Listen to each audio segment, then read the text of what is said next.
Good afternoon. Welcome back to Apocalypse and Genesis. Today I thought it might be a good time to go back to basics and explain how I came to agree with the archons in charge that it is indeed time for a great reset. I just don't believe they understood how serious that event will be.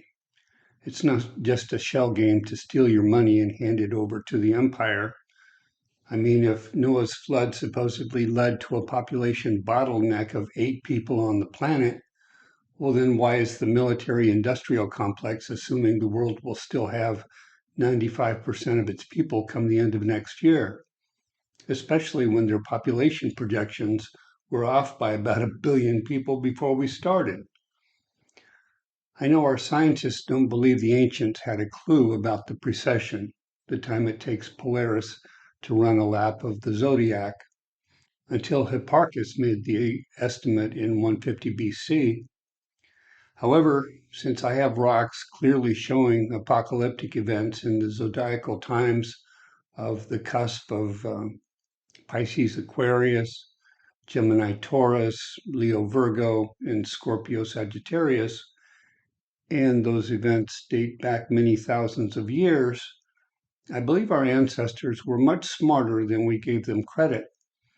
They were tracking cataclysms by the stars and doing their best to survive.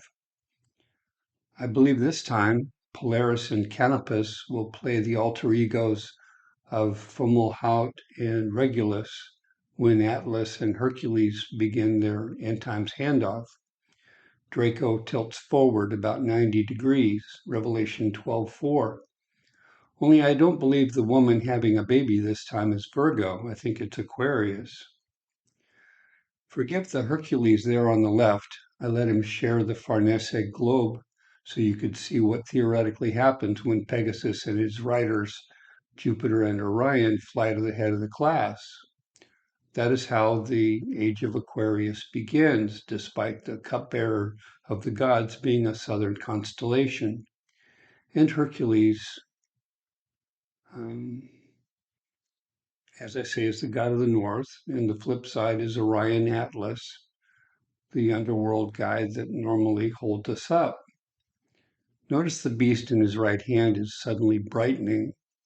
That would be near Antares, where I expect the sun to greatly light up this place in the extremely near future. It would explain Revelation 13:2. Anyway, there on the left are some Bible notes I made back in 2010, trying to figure out how close to the end we were.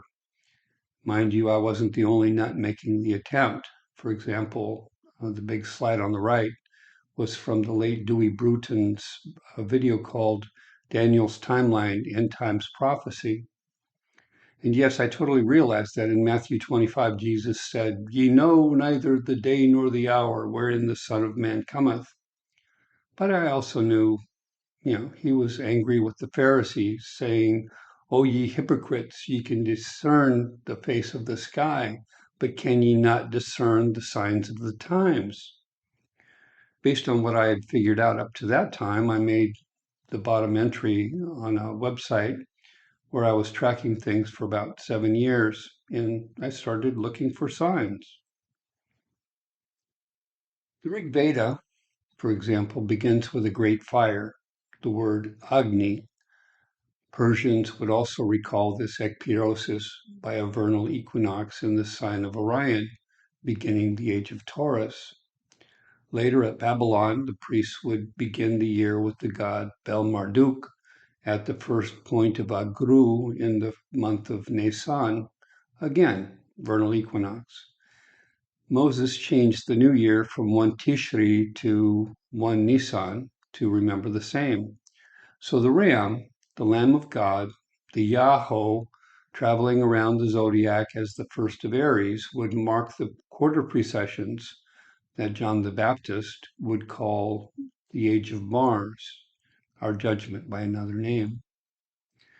To the Maya, there were 5 creation events on the Ahau schedule of the precession, the last one being about 3114 BC.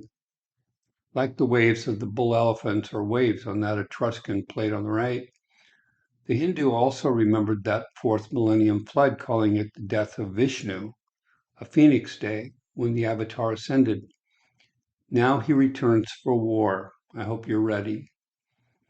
The Etruscans showed us there were 4 micronova events and 5 floods, the 2 schedules coinciding now at the age of Aquarius. So if you look at the zodiac as a clock of 24 hours, and you know when God said, "Let there be light," then count off exactly 6 hours of right ascension on the zodiac, and you come up with a place and a time for the next cataclysm. The place is a magnitude 8 star called Hipparchus 135, and the time would be about 21 March 2023. And yes, of course, God can play this thing out any way he or she wants. But if our ancestors were correct, we're in trouble. Forget the triple-demic, senile and whacked out politicians, the price of oil, the market crash in World War III. Extinction level number 6 is upon us, and it has very little to do with your car exhaust. Here's where I went looking to the most ancient wisdom of the Jews, the secrets of Adam and Eve, Seth, and Enoch, to confirm what's going on in our present skies. Those who would argue the Book of Enoch is way too recent to document, I would encourage you to look at Alexandria's relationship to the Torah. The stories were told orally and carved or painted for thousands of years on rocks before they were ever written down on a scroll. What the Book of Enoch appears to point out is that the sun is now expected to seriously act up, like maybe later this month as the solar system passes the galactic sheet and the sun passes the galactic center. I can't tell you the number of stones I've seen in which the upper quarter of the sky lights up on the way to the first of Aries. Unfortunately, the old stones can't tell us whether they expected a Birkeland current, a gamma ray burst, a comet, a sun flare. They just knew that the heavens are supposed to light up. So here you have the ages of Mars that John the Baptist was talking about in his book of the Mandeans. The Ohuelans told us to look for flood a couple of weeks before the fire. If you don't have access to an underground, you might consider old caves or mines as a possible location to stock up.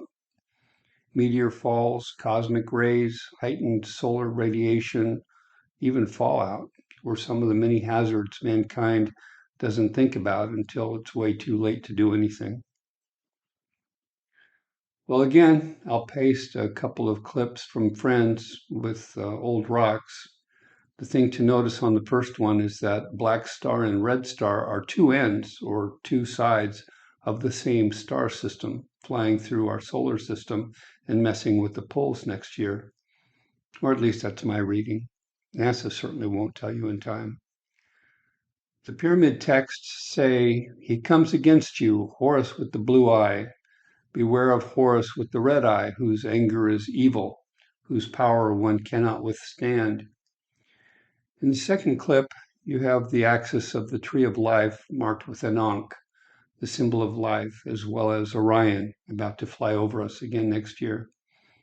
The coffin stands for the death of the old sun, soon to be reborn. Shem will bless you and keep you, now and forever. Take care.